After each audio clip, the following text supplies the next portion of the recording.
The Foundation and the Aloud charity share a passion for encouraging equality of opportunity for young people, and in addition to core financial support of the charity's work, Hodge funded a pilot project for primary school staff and pupils.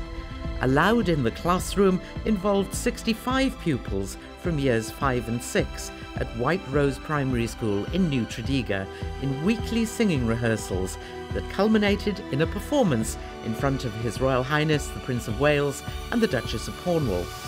The pupils were also given the opportunity to audition for the charity's national choir, Only Kids Allowed, with bursaries provided by the Foundation for less privileged children. 10 youngsters are now full members of OKA. The Classroom project successfully addressed issues of self-esteem and well-being while upskilling teaching staff.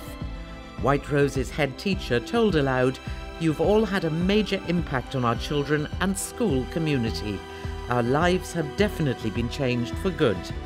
The judges agreed that Hodge Foundation is crucial to the charity's work and survival.